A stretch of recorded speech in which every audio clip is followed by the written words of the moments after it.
I never thought I'd be the guy sitting here, staring at a phone with my stomach twisting into knots. My wife Emily has always been the kind of woman who could charm her way through a room, but lately, her eyes have been shadowed with something darker, guilt, maybe, or shame. I'd never seen her so guarded. That was until I found the first clue. It started a few days ago when I noticed her phone buzzed more often than usual. I wasn't snooping, but she kept her phone face down, clutching it like a lifeline. I was sitting on the couch trying to watch the game when she came in looking unsteady, her cheeks flushed. She said she had to run an errand, but I caught the way her fingers trembled when she grabbed her purse. That night I decided to check her messages while she was in the shower. My heart hammered in my chest as I unlocked her phone. Inside I saw a string of texts that hit me like a punch to the gut. Words like "my love," "can't wait to see you," and "miss you already." My stomach sank. My mind spun. Who was she talking to? Mark. That name jumped out at me from the screen. I'd known Mark for years. We'd been friends since college. He was like a brother to me, but I hadn't suspected anything, not until that moment. Her messages with him weren't just casual. They were intimate, more than friends should be. And the thing that stung most, she called him my love. How long had this been going on? Was I blind or just plain stupid? I kept scrolling, trying to find some kind of explanation, some hope that it was just a stupid mistake. But then I saw a picture she sent him. Her lying in bed, her face all relaxed, eyes closed, captioned, "Missing you today." Her lips looked soft, vulnerable. I felt the world tilt a little. My palms went cold and I clenched my fists so tight my nails dug into my palms. I closed the phone and stared at the wall, trying to breathe through the sudden surge of anger. How could she do this? We're about to have our first kid. She's supposed to be my partner, my future. Instead, she's sneaking around with my best friend. Messages like that don't just happen overnight. This had been going on for who knows how long. I needed to think. The room suddenly felt too small, like the walls were closing in. The sound of her footsteps on the floor made my stomach flip. I turned off the TV and faced her when she came back out, pretending like everything was normal. Her smile was fake and her eyes darted away when she caught mine. "Hey babe," she said, voice too sweet, too quiet. "Who were you texting?" I asked, my voice coming out rough. She hesitated, then said, "Just a friend. Mark's been going through some stuff, you know." I shook my head, disbelief choking me. "I saw the messages, the ones where you call him my love. Emily, how long has this been happening?" She looked away, her fingers twisting in her lap. "It's just, I needed someone to talk to. I was lonely." Lonely. That word hit me like a brick. I felt a cold sweat break out on my back. I wanted to scream at her, to demand an answer, but all I could do was stare at her, watching her lie. That night I lay awake, staring at the ceiling, my mind racing. The pieces fell into place one after another. It wasn't just a fling, it was betrayal, deep, raw, and unforgivable. I had trusted her with everything, with our future, with our unborn child, and she'd been sharing her secrets with him. I didn't sleep. I didn't eat. I kept thinking about what I'd do next. I needed a plan. She crossed the line, and I wasn't about to let her get away with it. Not without a price. I spent the next morning feeling like I was walking through a fog. My stomach was still clenched tight, and every time I thought about her and Mark, my skin crawled. I couldn't believe I'd missed the signs, the little moments when she'd be distracted, the way she'd check her phone constantly, the vague excuses she'd give. Now I knew she'd been hiding something huge, and I was furious. I decided I needed to see exactly what I was dealing with, so I started digging. I knew I had to be careful, not just for the sake of revenge, but because I needed to be sure. I didn't want to confront her without everything laid out in front of me. I wanted her to see I caught her dead to rights. First, I went through her social media accounts. I found more messages from Mark, both of them exchanging flirty emojis and little comments that didn't seem innocent. But what really made my stomach turn was that she'd been deleting some of her texts, trying to hide her tracks. It was like she was aware she was doing something wrong and was actively covering her tracks. I needed physical proof, something undeniable. So I decided to follow her that afternoon. I waited until she said she was going to run errands, probably to see Mark again, I thought bitterly, and I slipped into my car, keeping a safe distance behind her. It was a cold, gray day with the kind of damp air that sticks to your skin, making everything seem heavy and oppressive. She parked outside Mark's apartment, and I saw her step out of her car, her body tense, her face set in a way that told me she knew she was doing something she shouldn't. She knocked softly, and when Mark opened the door, she slipped inside. I watched for a few minutes, feeling my fists tighten as I imagined what was happening behind that door. I couldn't see everything, but I saw enough. Her hand brushed against his arm, and she leaned in close, whispering something I couldn't hear. The way she looked at him, her lips slightly parted, her eyes soft. It was clear she was seeking comfort, maybe even more than that. My body was trembling with rage. I wanted to run in there to confront them both, but I knew I needed to think this through. Instead, I snapped a few photos of her through the window, just enough to remind myself what I was dealing with. When she finally left, I followed her again, keeping a careful distance. Her face was flushed, her footsteps hurried. She looked like a woman carrying a secret she couldn't quite hide. I felt like I was in a movie I didn't want to be in, but I couldn't turn away. Back home, I poured a drink and stared at the photos on my phone. That's when I realized I needed a plan, not just to catch her, but to make her understand I wasn't going to be played for a fool. If she thought she could dance around behind my back, she had another thing coming. I remembered something Mark once jokingly said during a barbecue. "You know, your wife's got a crazy streak. She always did love drama." That comment suddenly clicked. I knew Mark was a player. He loved to stir the pot, to manipulate situations. And Emily, she was right in the middle of it. Now I had everything I needed. The evidence was clear. She was cheating, breaking trust after everything we'd built. And I wasn't going to let her get away with it. I'd come up with a plan, one that would make her regret ever crossing that line. I sat back, took a deep breath, and started drafting my revenge. I needed her to see what she'd lost, what I was capable of. It was time she understood that betrayal had consequences, and I'd be the one to deliver them. She thought she was untouchable, that her secrets would stay buried. But I was about to make sure she knew exactly how much she'd screwed up, and I was going to do it in a way she wouldn't forget. I spent the rest of the night piecing together my plan like a cold, calculated puzzle. I knew I couldn't just confront her blindly. She was cunning, and I had to make sure she understood I was serious. Revenge wasn't about just making her guilty. It was about making her realize what she'd lost and that I wasn't going to be the fool anymore. First, I thought about what would hit hardest. She loved her social media. That was her little world, her escape. If I could somehow expose her to her friends, her family, everyone she cared about, it would be far more humiliating than any shouting match. I wanted her to wake up and see the damage she'd done, not just to me, but to her reputation. But I needed more than just words or social media posts. I wanted to hit her where it hurt, her pride, her sense of security. So I devised a plan to make her believe I knew everything. I decided to send her a carefully crafted message, pretending I was still in the dark, but hinting that I'd seen enough. I sat at my laptop, fingers trembling slightly, and typed out a message on her social media account, one I knew she would see.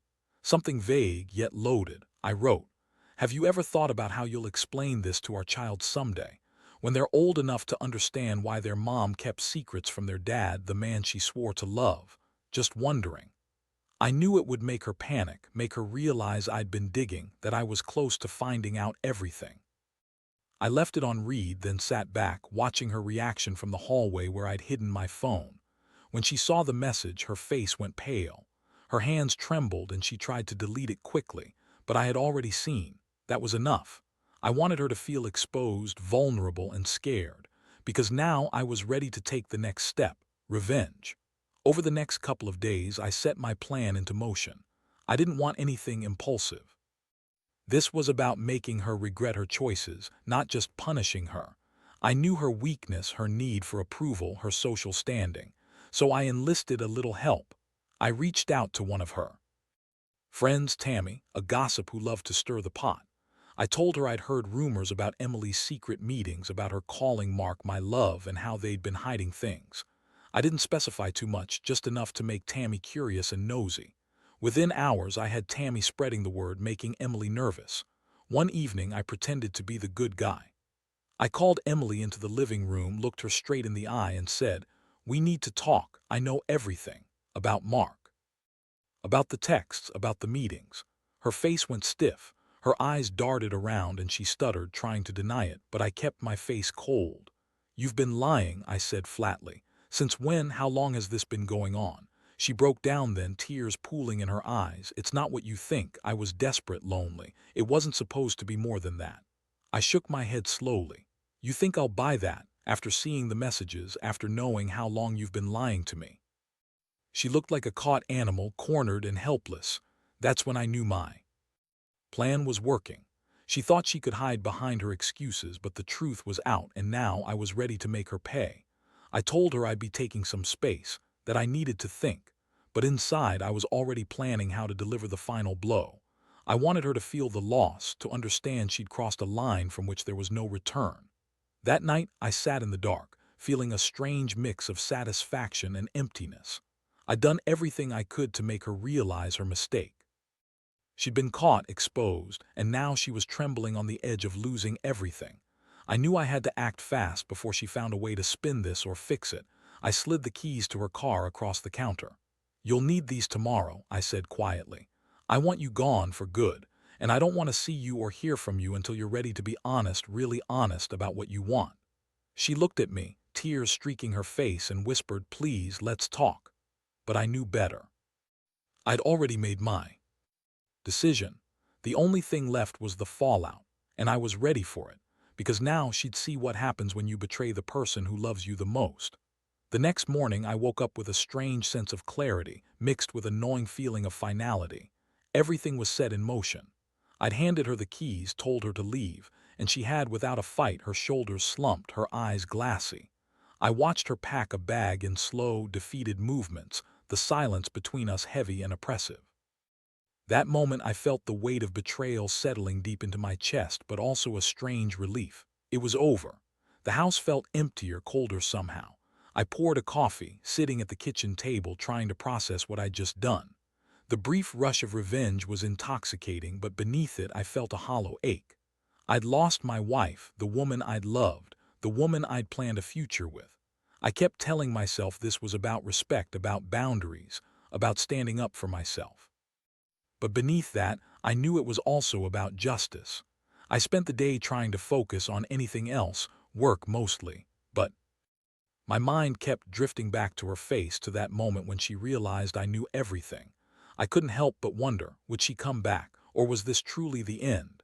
Late afternoon, I got a call from Tammy. She was whispering in that gossiping tone she loved. "You won't believe what I just found out," she hissed. "Emily's been telling her friends she's leaving you because she needs space to find herself. But that's not all. I heard she's already moved in with Mark. They're staying at his place just a few blocks from here." The air in my lungs knocked out by a punch. I felt my stomach turn. She lied to me again, spun some story about needing space, but all along she'd been moving her life into Mark's apartment. That was the moment I knew she'd been planning her escape for a while. I clenched my fists and told Tammy, "Thanks for the info. Keep me posted." Once I hung up, I sat back in my chair, staring at the wall. Everything I'd suspected was true. She wasn't just cheating, she'd already checked out mentally, physically, emotionally.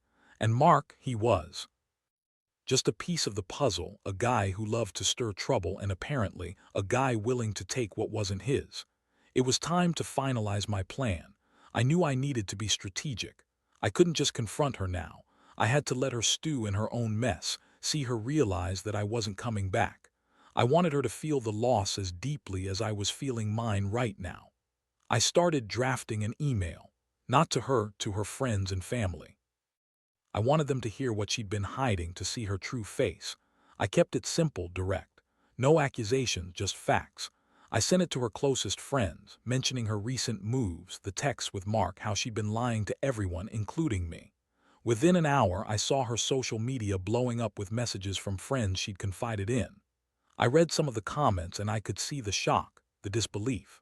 That's when I knew she started to realize what she'd lost and how exposed she was. Later that evening, I received a message from Mark himself. Buzzing with arrogance, he tried to justify himself, claiming I was overreacting, that everyone makes mistakes, and that I should just move on. I didn't bother replying. I knew what I had to do next. I remembered how she used to talk about building a family, how she promised to love me forever. That promise was broken, shattered beyond repair. I needed her to see the consequences of her actions, so I decided I'd make her feel it in ways she'd never expect. I reached out to a lawyer asking what my options were if I filed for divorce. I wanted to be prepared for the worst. I also looked into reclaiming my peace, my boundaries. I wasn't going to be a doormat, not anymore. This was the start of a new chapter, one where I took back control. By nightfall, I felt the weight lift slightly. I'd taken the first hard step, and though it hurt like hell, I knew I was doing the right thing. Sometimes you have to hit rock bottom to build yourself back up. And now I finally understood what that meant. I was ready to let her go, to cut her out of my life for good, and to focus on healing. Because deep down I knew that this was just the beginning.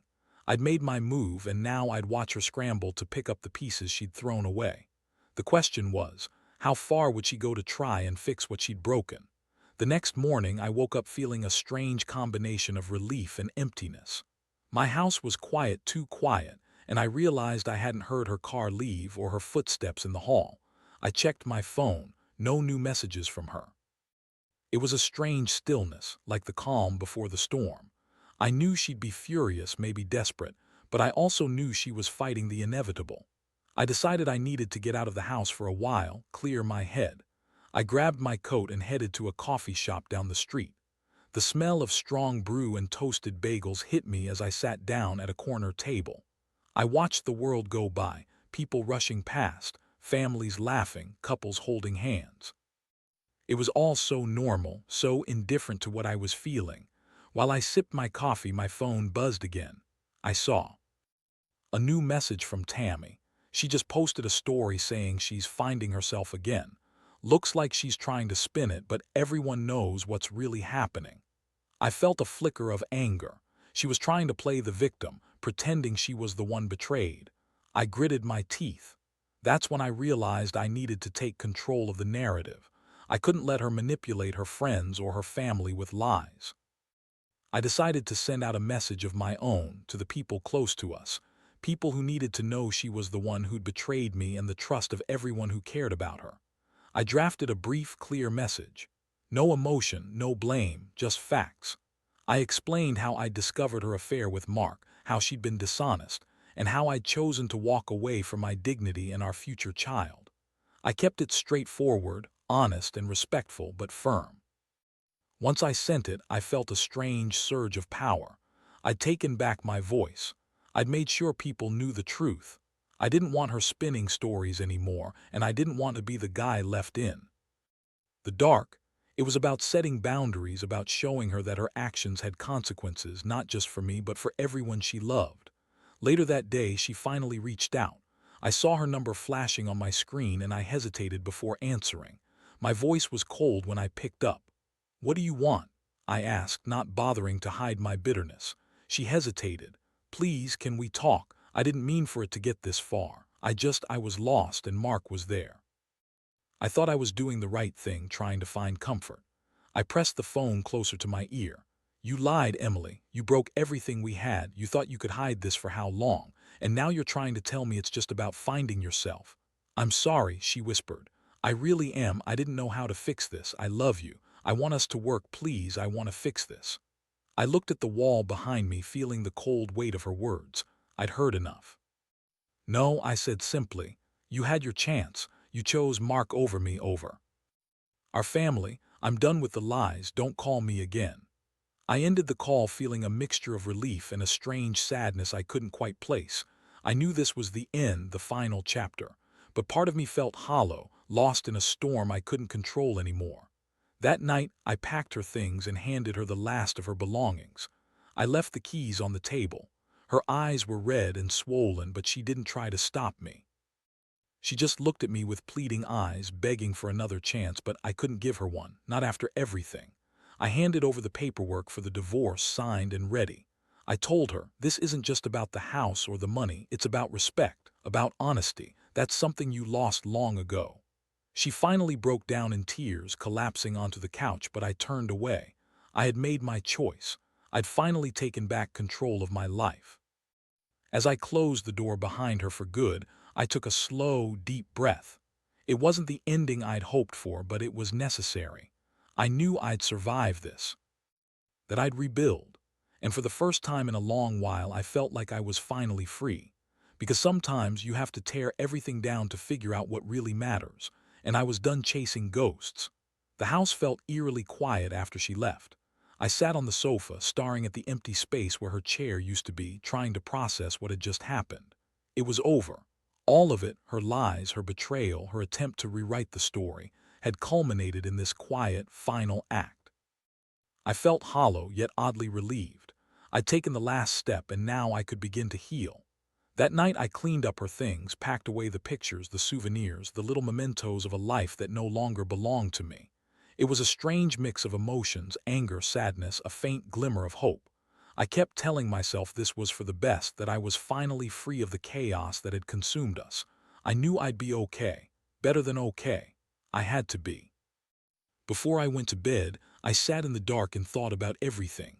About her, about Mark, about how I'd let so many signs go unnoticed for too long, but I also thought about myself, about what I deserved: respect, honesty, loyalty.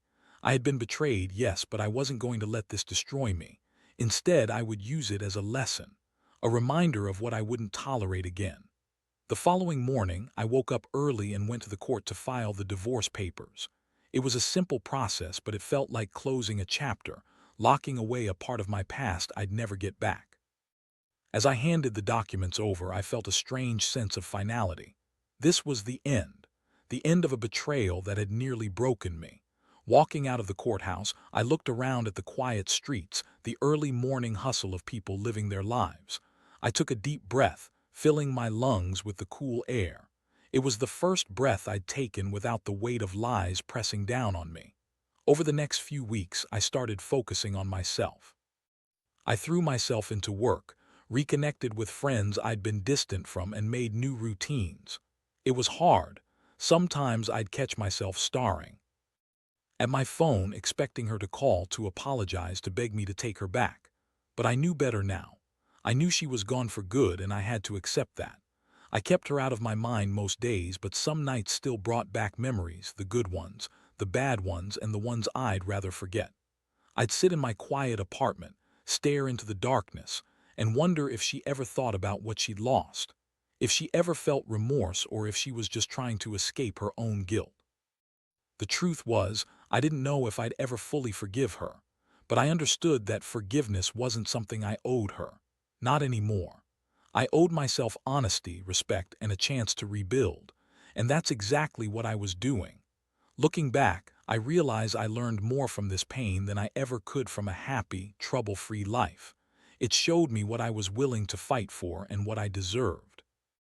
I learned that betrayal cuts deep, but it also sparks something stronger inside you, the resolve to move on and become better. So here I am, months later, stronger and more aware than I was before. I still feel the sting sometimes, but I also feel a quiet pride. I took control when everything seemed to be falling apart. I made a choice to walk away, to start fresh, and to never let someone's lies define me. And I want anyone reading this to know, if you find yourself in a similar situation, don't be afraid to stand your ground. Trust is sacred. When it's broken, the pain is real, but you have the power to choose your next step. You can rebuild, you can heal, and in the end, you'll find that the hardest lessons are often the most valuable. That's what I learned from all this, and I hope you do too.